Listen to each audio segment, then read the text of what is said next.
Have you ever watched someone in their 80s walking confidently and full of life, while others just a decade younger struggle to take a few steps without catching their breath? It's a reality that many of us face quietly, often feeling frustrated or even ashamed as our bodies slow down faster than we expected. I remember feeling the same way, thinking my best days were behind me, that maybe this was just the way aging had to be.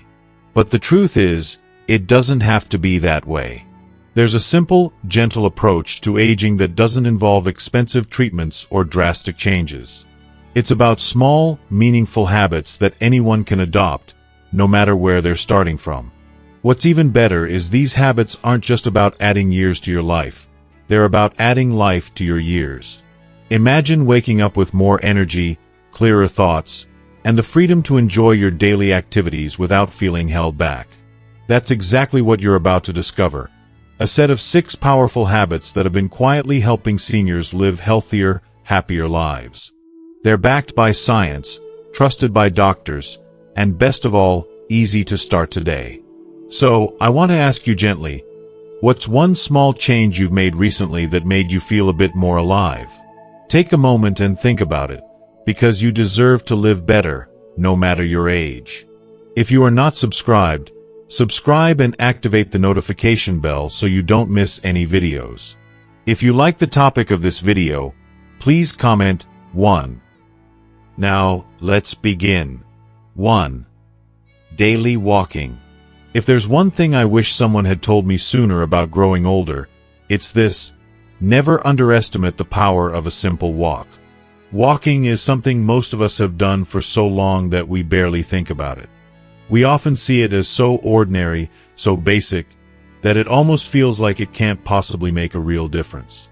But if you've ever seen someone well into their 80s strolling through the park, head high, step steady, smiling at the world, you know there's a secret they're worth paying attention to. Let me take you back a few years.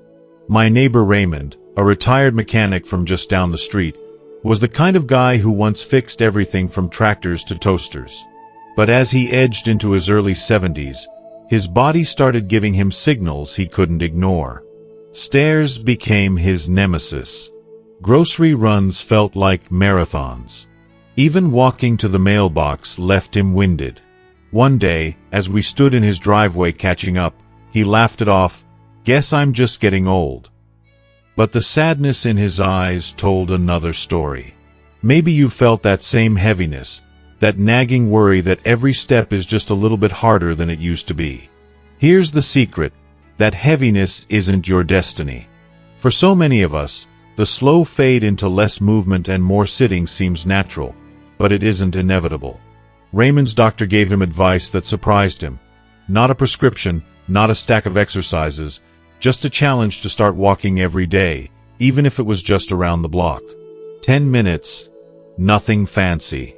If it doesn't help, at least you'll get some fresh air, the doctor told him. At first, Raymond struggled. His knees ached. His mind wandered to what he couldn't do anymore. But he stuck with it, rain or shine, counting cracks in the sidewalk and waving to neighbors. Weeks turned into months. By the end of that first summer, he was walking a mile each morning. No cane, no stopping for breath, just the rhythm of his steps and the sunrise for company. And that's when the real change happened. He started sleeping better. His mood lifted. He laughed more and worried less. The old sparkle returned to his eyes. "I got a little bit of my old self back," he told me one morning, as we watched the leaves turn gold. Stories like Raymond's aren't rare. They echo across the country, from small towns to big cities. Walking is the most natural movement there is. It's what our bodies were designed for. Yet, so many of us, especially as we get older, start walking less. We worry about bad weather, about unsteady sidewalks, about joints that creak. We tell ourselves it's safer to stay in. And while those concerns are real, the cost of not moving is far greater.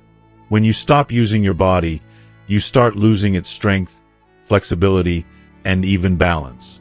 The truth is, that motion is lotion for your joints. But let's not talk about walking like it's just exercise, because it's so much more than that. Walking is freedom. It's independence. Every step is a statement. I'm still here. I'm still going. When you walk, you don't just move your legs. You get your heart pumping, your blood flowing, your lungs opening wide. That gentle rhythm wakes up your whole body. It flushes away stress. And believe it or not, it even clears your mind. The latest research from places like Harvard and Stanford shows that just 30 minutes of walking a day can lower your risk of heart disease by up to 40%. That's not some magic number. That's your life, longer and fuller, with more days to spend with the people you love. I know, for many, 30 minutes can sound like a mountain when just getting out the door is a victory. And that's okay. The real magic is in consistency, not perfection. If you can only manage 5 minutes today, that's 5 minutes that count. Tomorrow it might be 10. Before you know it, those small efforts add up to something big. I've seen it happen so many times. Evelyn, another friend from church, started out using her walker just to get from the parking lot to the pew. At first, she'd pause every few feet, embarrassed by how slow she moved. But she refused to let that stop her. She set a timer for 5 minutes, and walked up and down her hallway every evening, sometimes humming her favorite hymn. 3 months later, she was walking around the block. Her walker became a cane, then a walking stick, then nothing at all. Her secret? She made walking part of her routine, like brushing her teeth or making her morning coffee. She didn't wait for motivation. She just laced up her shoes and did it, even when she didn't feel like it. She says the best part isn't the extra energy or even the compliments on her rosy cheeks. It's the freedom to visit her grandchildren without worrying about keeping up. Walking isn't just good for your body. It's a tonic for your mind. There's something about the steady rhythm of your steps, the way your breath matches the movement, that soothes anxiety and lifts your spirits. On days when the world feels heavy, a walk outside, feeling the breeze, noticing the changing seasons, can shift your whole mood. Research even shows that walking boosts creativity by up to 60%. It helps your brain form new connections, sharpening memory and focus. If you're feeling stuck or overwhelmed, don't be surprised if you find a new perspective halfway through your walk. But maybe the most beautiful thing about walking is how it connects you, to yourself, to your neighborhood, to the world around you. You might run into a friend, chat with a neighbor, wave at kids riding bikes, or simply notice a bird you hadn't seen before. These little moments are reminders that you're still part of the tapestry of life, still moving forward, still growing. If you're nervous about starting, you're not alone. Maybe you worry about losing your balance, or you haven't exercised in years. Start where you are. Walk inside your home, along a hallway, or in a safe shopping mall. Hold on to a sturdy chair if you need it. Use a cane or a friend's arm for support. The most important thing is to start. Every step is a victory. Every step is an act of hope. And if you ever feel silly starting small, remember this: nobody runs a marathon on their first day. Every great journey, no matter how far, begins with a single step. It's not about going fast. It's about going forward, at your own pace, on your terms. The best years of your life aren't behind you. They're in front of you, waiting with every new sunrise, every new walk, every new chance to feel alive. So tomorrow, when the sun peeks through your window, I invite you to take a step outside. Feel the ground beneath your feet, breathe in the fresh air, and remember, with every step, you're not just walking. You're reclaiming your independence, your health, and your joy. This is your time, and the trail is yours to explore. 2. Eat to live long, not to live fast. Food is more than just what fills our plates at breakfast, lunch, and dinner. For many of us, it's memory, comfort, tradition. We all have those favorite meals that take us back. Grandma's chicken pot pie, Sunday barbecues, the sweet smell of cinnamon rolls on a snowy morning. Food is how we show love, celebrate milestones, and sometimes cope with hard days.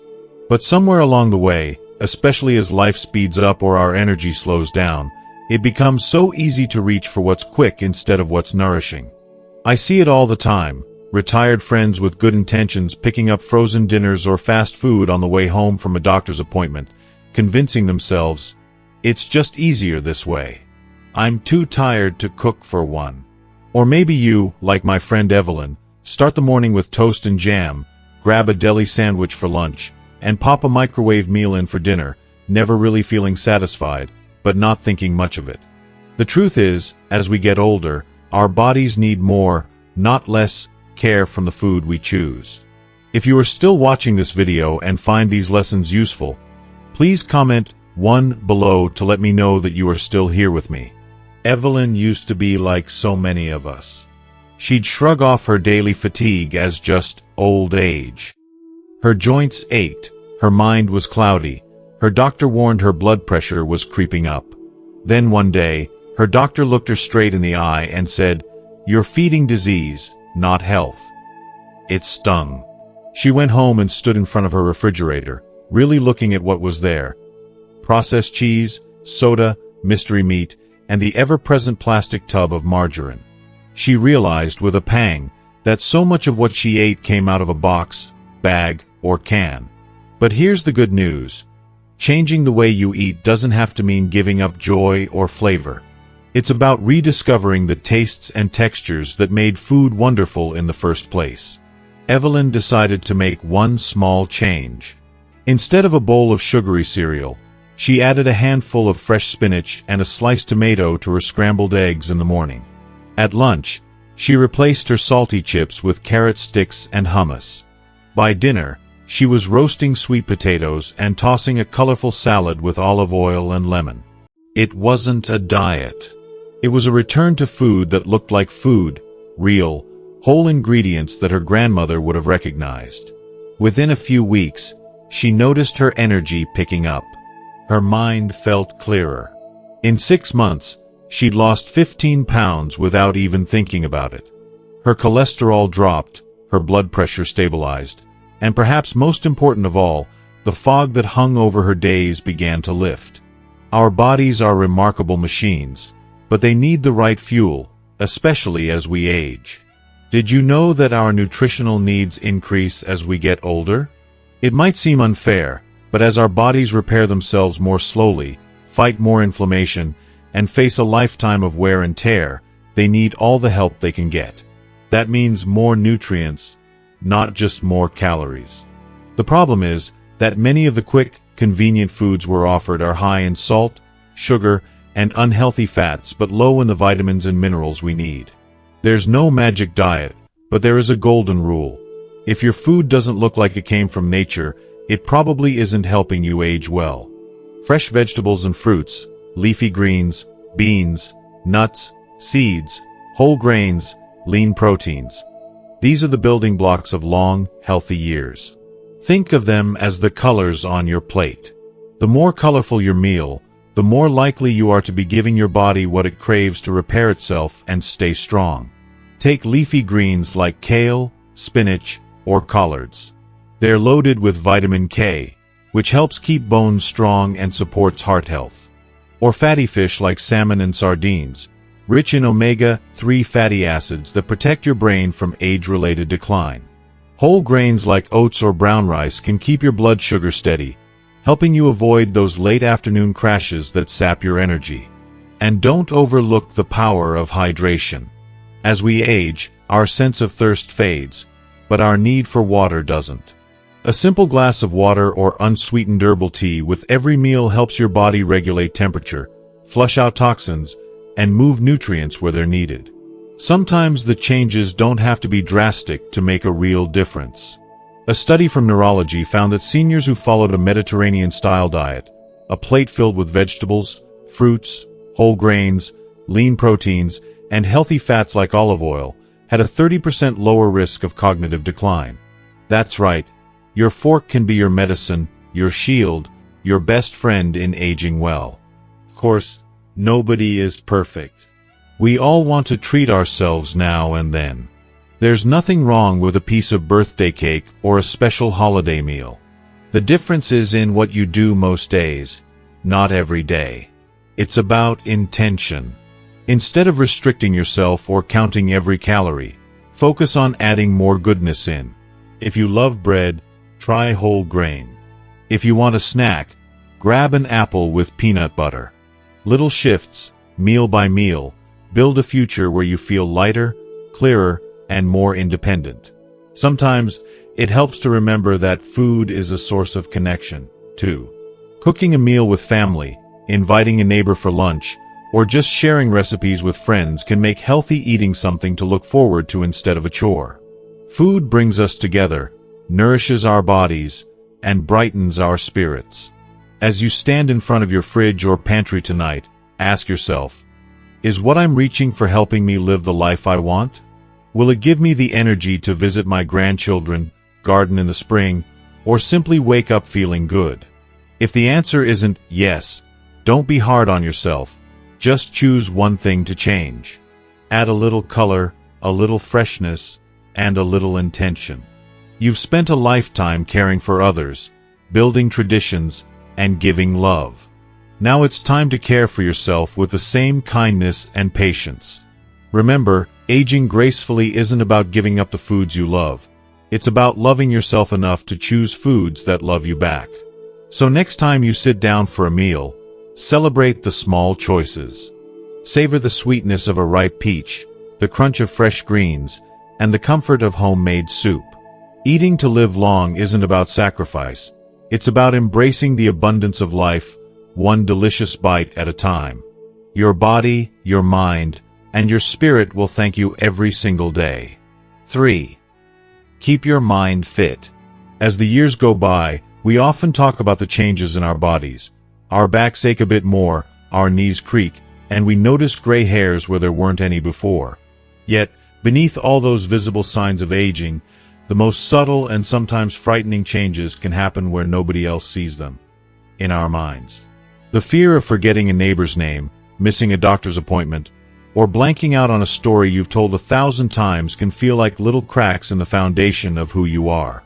It's easy to shrug it off the first time, to joke with friends about senior moments. But deep down, it can stir up a quiet worry. Is this just getting older, or is my mind slipping away? I remember my friend Martha, a retired schoolteacher with a laugh that could fill a room, confiding in me about how she was forgetting little things more often. Nothing dramatic at first, just small slips. Losing her keys, missing a date in her calendar, searching for a word that sat on the tip of her tongue. It's embarrassing, she admitted, her hands folded tightly. I used to remember every student's birthday, every detail. Now sometimes I walk into the kitchen and forget why I'm there. Her words hit close to home. After all, our memories aren't just facts. They are our stories, our connections, the threads that tie us to who we love and who we've been. But here's what I've learned, both from experience and from the research that's blossomed over the last decade. Mental decline is not inevitable. Our brains are more resilient and more adaptable than we've ever been told. Like muscles, they respond to challenge and growth. Even after 65, even after retirement, and even after a lifetime of routines. The secret: the mind, like the body, needs regular exercise and nurturing. So, what does it mean to keep your mind fit? It's not about expensive brain training apps or complicated regimens. It's about weaving small, joyful challenges into daily life. Challenges that spark curiosity, force you to adapt and keep you connected. Martha decided she was going to do just that. She picked up a daily crossword puzzle, read the newspaper over coffee each morning, and joined the library's book club. But her favorite new habit was picking up a beginner's Spanish class at the local community center. I feel like my mind is waking up again, she beamed after a few weeks. It's not just about memory. It's about learning, laughing, feeling alive. Science backs up Martha's intuition. Regular mental stimulation, whether it's reading, puzzles, or learning a new skill, helps form new neural pathways in the brain. Studies from King's College London and the Mayo Clinic show that seniors who regularly engage in mentally challenging activities experience slower rates of cognitive decline. Reading, for instance, forces your brain to process information, imagine scenes, remember details, and focus. Even following a recipe you've never tried before exercises parts of the brain responsible for attention, sequencing, and creativity. Puzzles, word games, and strategy games like chess or Sudoku offer another simple way to stay sharp. But the trick is to switch things up. When you challenge your brain in new ways, you encourage growth and adaptability. Try alternating between puzzles, picking up a musical instrument, or even starting a new craft like painting or knitting. It's less about mastery and more about exploration. That sense of novelty, that feeling of, "I've never done this before," is fuel for your mind. But don't underestimate the power of good conversation. Engaging with others, sharing stories, debating ideas, or even reminiscing about the old days is like a workout for your memory and processing speed. Social activity forces your brain to listen, respond, and adapt in real time. Even a simple phone call to a friend or a chat with the cashier at the grocery store can lift your mood and exercise your mind. Seniors who stay socially active are proven to have lower rates of dementia and depression. Loneliness, by contrast, can hasten cognitive decline and sap your motivation to stay engaged. Keeping your mind fit isn't about chasing perfection. We all have days when words escape us or memories slip by unnoticed. That's human. But each time you choose a book over the TV remote, ask your grandchild to show you how to use a new app, or tackle a puzzle instead of a nap, you are investing in your future self, one who remains alert, adaptable, and involved. Let me share another story. John, a retired engineer, always prided himself on his sharp mind. After losing his wife, he felt the walls closing in. He rarely went out, spent his days watching reruns, and found his world shrinking. A neighbor invited him to join a weekly trivia night at the local cafe. Reluctant at first, John surprised himself by remembering odd facts, debating answers, and laughing with people he barely knew. Soon, trivia night became the highlight of his week. "I feel like I'm part of the world again," he said. "And I remember more now than I have in years." Technology, too, can be an ally if you let it. Learning how to use a smartphone, sending emails to old friends, or video chatting with family across the country keeps your mind flexible and bridges generations. At first, the buttons and settings can be intimidating, but that feeling of accomplishment, of mastering something new, is a powerful antidote to the fear of growing irrelevant. If you are still watching this video and find these lessons useful, please comment 2 below to let me know that you are still here with me. Physical activity also plays a role. Something as simple as a daily walk, gentle yoga, or light stretching boosts blood flow to the brain and releases hormones that help new brain cells grow. Healthy eating habits, like adding more leafy greens, berries, and nuts to your diet, support cognitive health and may even slow memory loss. Most importantly, be kind to yourself. Laugh at your forgetfulness, share your stories, and celebrate your progress. Let go of the pressure to be perfect. Staying mentally fit is about enjoying the journey, not racing towards some impossible finish line. It's about maintaining curiosity, building resilience, and holding on to hope. So, when you feel a little forgetful or uncertain, remember Martha and John, and remember yourself. Your mind is a garden that can still bloom. Read a book. Learn a song.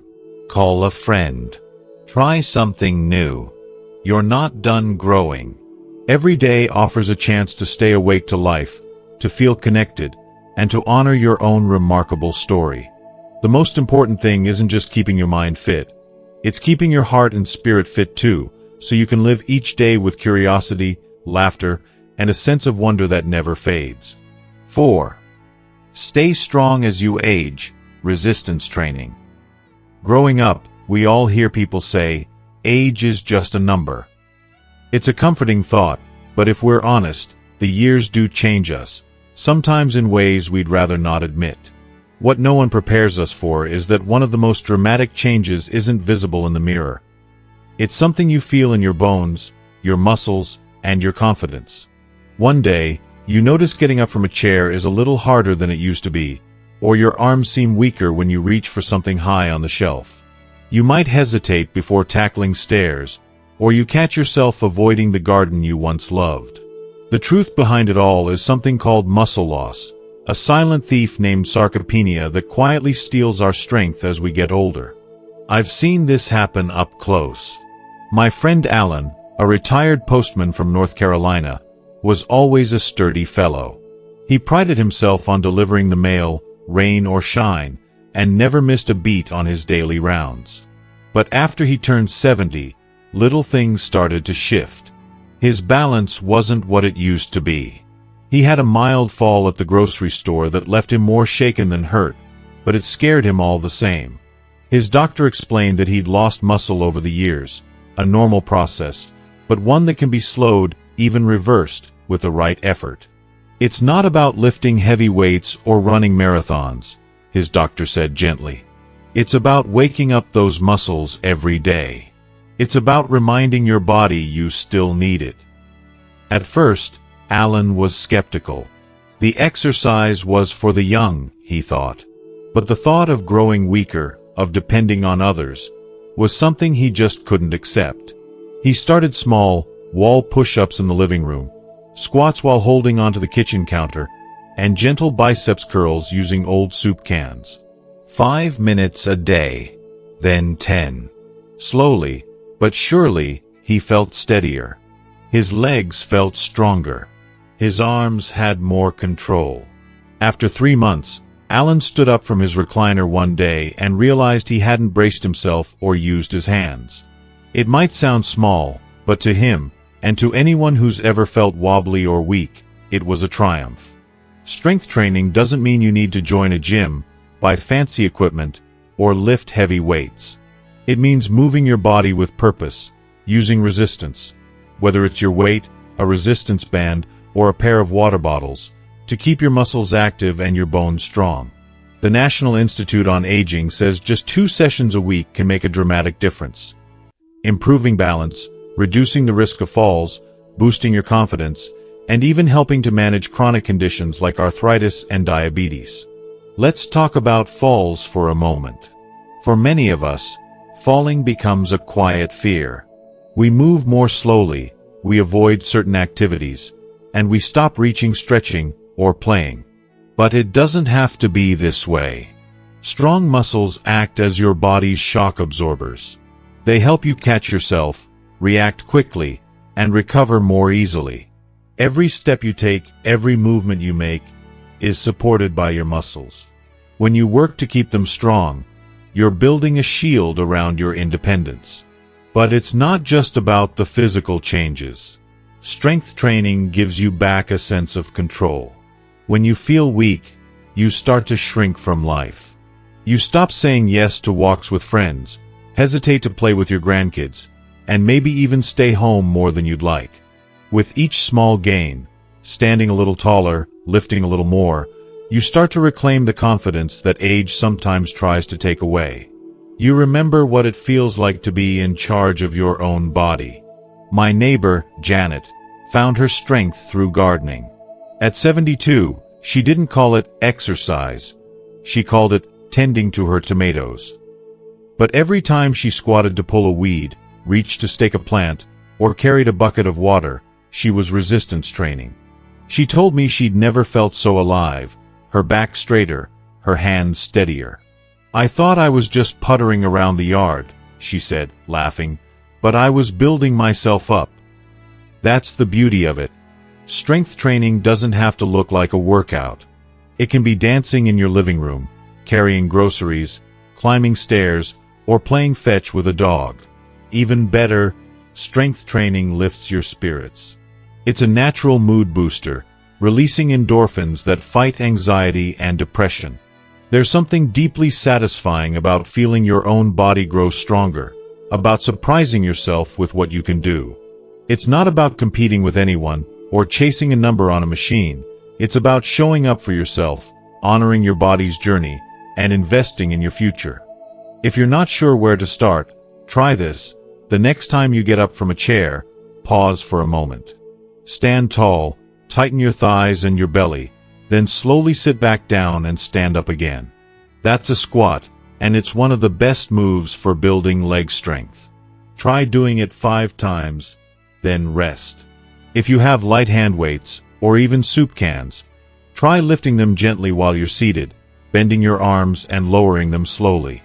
Or, stand facing a wall, place your hands against it, and do gentle push-ups. Every rep, every set, is a message to your muscles, I still need you. And always listen to your body. Start slow, build up gradually, and focus on good form. If something hurts, stop and check with your doctor or a physical therapist. There's no rush and no need for perfection. Progress is what matters. Growing older doesn't mean giving up your strength, your independence, or your right to move with confidence. It means learning new ways to care for yourself, finding power in the little victories, and refusing to let age define your limits. With every curl, squat, push, and stretch, you're not just building muscle. You're building a future where you can keep saying yes to the life you love. So don't let anyone tell you it's too late. Your body is ready to surprise you. Your strength is waiting. All it needs is a gentle invitation, one small effort at a time. And remember, every bit of progress, no matter how small, is worth celebrating.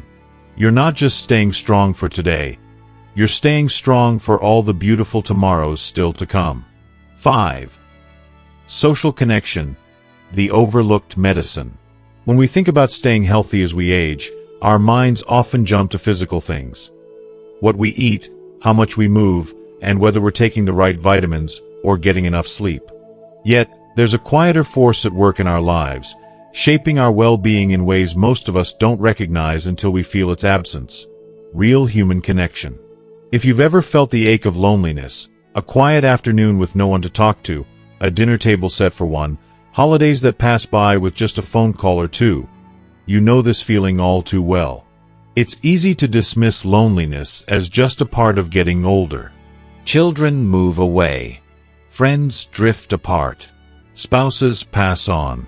The house that once echoed with laughter and commotion now sits silent, the clock ticking louder than ever. At first, maybe you tell yourself you like the quiet, that it's nice not to have as much hustle and bustle. But slowly, the days seem longer, sleep gets harder, and a certain heaviness settles in your chest that coffee or crossword puzzles just can't fix. Let me tell you about Carolyn, a widow from Arizona. After her husband passed and her children started lives of their own, Carolyn found herself filling her days with small chores, folding laundry that didn't need folding, rearranging the cupboards, and reading the same paragraph in her book 3 times. She thought she was doing fine, but something was missing. Sleep became restless. Her memory felt foggy. She started to worry she was fading away, becoming invisible. It wasn't until she joined a neighborhood book club, hesitant and unsure, that something began to shift. Once a week, she found herself listening to stories, laughing at jokes, sharing her thoughts, and hearing her name spoken out loud. That simple act of showing up, of being seen and heard, changed everything. Modern science agrees that social connection isn't just good for the soul, it's vital for the body and mind. Studies show that chronic loneliness is as dangerous for your health as smoking 15 cigarettes a day. It raises inflammation, weakens the immune system, increases the risk of heart disease and dementia, and even shortens life expectancy. On the flip side, regular social engagement, whether it's chatting with a neighbor, volunteering, or just picking up the phone, can lower blood pressure, boost memory, and brighten your mood. It's not an exaggeration to say that connection is a kind of medicine, one that doctors too often overlook. But what does a real connection look like? It doesn't mean you have to fill your calendar with big events or keep up with 100 friends. Sometimes, the smallest gestures matter most. A morning wave to your neighbor as you collect the mail, a chat with the checker at the grocery store, a weekly call with an old friend. Human connection comes in many forms: smiles exchanged, stories told, hands held, and memories shared. Each moment builds a bridge back to the world, reminding you that you're still a part of something bigger than yourself. For some, finding new connections in later life can feel daunting. Maybe you're shy, or you worry that everyone else already has their circles. But remember, there are countless others who feel the same way, waiting for someone to reach out.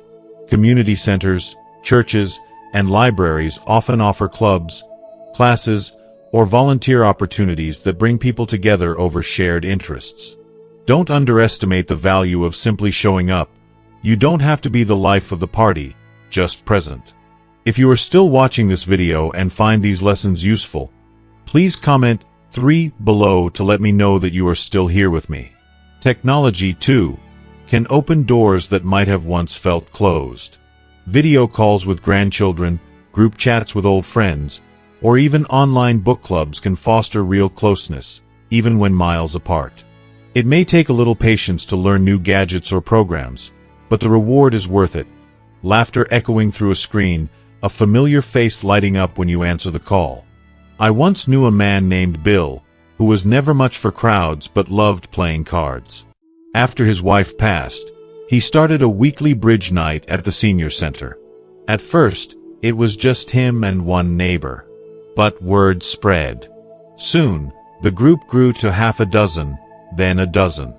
They'd argue over rules, swap stories about old times, and joke about their senior moments. Bill would tell me, "It's not about the cards, it's about the company. I don't even care if I win." He lived to be 94, sharp-witted and smiling until the end, surrounded by friends who became like family. Of course, not every connection has to be face-to-face. Writing letters, sending postcards, or even jotting down memories for future generations can all nurture your sense of belonging. Sharing your stories, your wisdom, and your laughter is a gift to yourself and to those who hear it. And if you're someone who has drifted into solitude, know this: it's never too late to reconnect. Take a first step, no matter how small. Call someone you've been thinking of. Walk over to your neighbor's porch and say hello. Join a group, volunteer, or simply smile at a stranger. Each action, no matter how minor it seems, is a thread woven back into the fabric of life. Remember, being alone and being lonely are not the same. Solitude can be peaceful, even nourishing at times. But we all need reminders that we matter and that we are seen and valued. Social connection is the overlooked medicine that keeps the heart open, the mind sharp, and the spirit alive.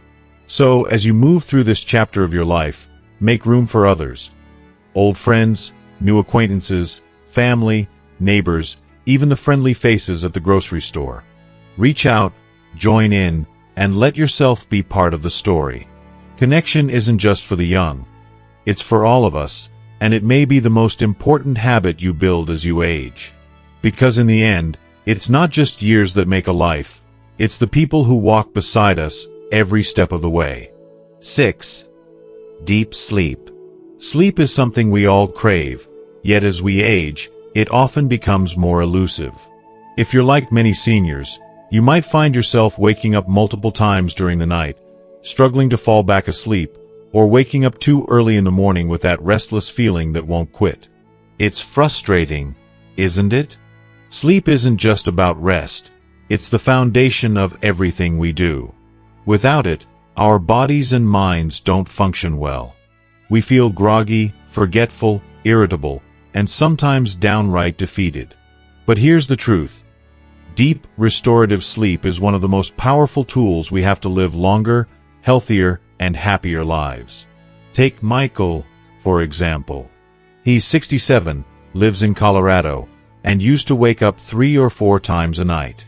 His doctor prescribed sleeping pills, but they left him feeling foggy and tired all day long. Michael felt trapped in a cycle of exhaustion that no amount of coffee could fix. Then, he made a few changes. Not big, dramatic ones. Just small shifts like turning off screens an hour before bedtime, doing gentle stretches, and setting a consistent bedtime. Slowly, his sleep improved. He started thinking clearer, his blood pressure lowered, and he felt more energetic during the day. Michael's story is one many seniors share. Once you understand what deep sleep does, you realize it's the real repair shop your body needs each night. What exactly is deep sleep?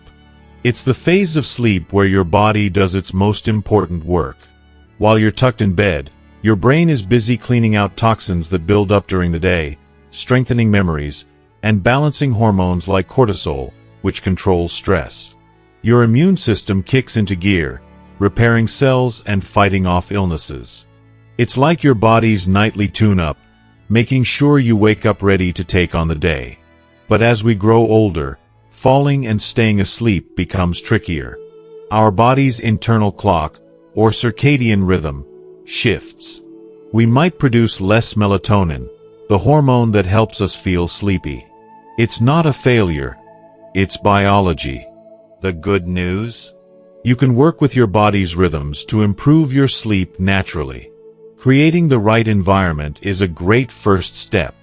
Dimming the lights an hour before bed signals to your brain that it's time to wind down. Keep your bedroom cool, quiet, and dark. Blackout curtains and white noise machines can help if needed. Avoid bright screens like phones, tablets, and TVs in the evening since they interfere with melatonin production. Instead, try reading a book, listening to calming music, or practicing gentle meditation. These routines become comforting rituals that tell your mind and body, it's time to rest. Hydration is important too, but cut off fluids a couple of hours before bedtime to avoid those middle-of-the-night trips to the bathroom. Also, watch your intake of caffeine and heavy meals late in the day. They can disrupt your ability to fall deeply asleep. A light snack like a banana or a handful of nuts can help by stabilizing blood sugar levels. Sometimes, anxiety or a racing mind can keep us awake long after our body is tired. Writing down your worries or a to-do list before bed can clear your thoughts. Some seniors find that gentle breathing exercises or guided relaxation apps ease their minds into calmness. The key is to find what helps you relax, because sleep isn't just physical, it's mental and emotional, too. Deep sleep doesn't have to be perfect every night. Even a few nights of good, restful sleep each week can lower inflammation, boost memory, improve focus, and lift your overall well-being. It's consistency over perfection that counts. When you respect your bedtime the way you would a doctor's appointment, you're giving yourself a precious gift, one that supports every part of your health. Think of it this way. If walking is how you build your muscles, deep sleep is how your body repairs and strengthens them. If eating well fuels your day, deep sleep processes that fuel efficiently. If conversation keeps your mind alive, deep sleep locks those memories in place. It's the quiet partner to every healthy habit you practice. And remember, growing older isn't the end of the story. It's a new chapter. You get to write it with clarity, strength, and intention. Deep sleep helps you live that chapter fully awake and energized. So tonight, as you prepare for bed, permit yourself to rest deeply. Create a peaceful space. Turn off distractions. Take a moment to breathe and let go. Your body is ready to heal, restore, and prepare you for all the beautiful moments tomorrow will bring. You deserve nights of deep, refreshing sleep, and days filled with vitality and joy. As we come to the end of our journey together today, I want you to pause for a moment and reflect on all you've heard.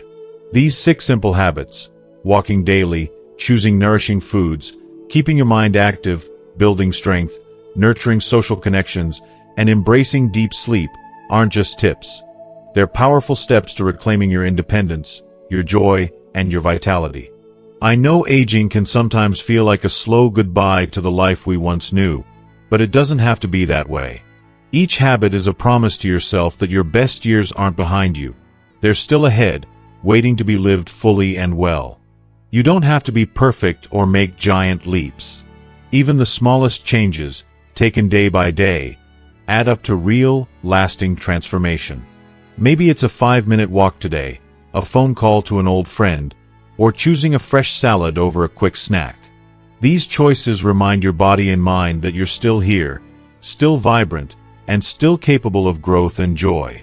I'd love to hear from you. What's one new habit or idea from today's video that you feel ready to try? Share it in the comments below. Your story could inspire someone else who's watching, just like you've been inspired. If this video brought value to you, please like, share, and subscribe. Together, we can build a community where thriving after 65 isn't just a dream, but a reality. Remember, you deserve to live every day with strength, purpose, and happiness.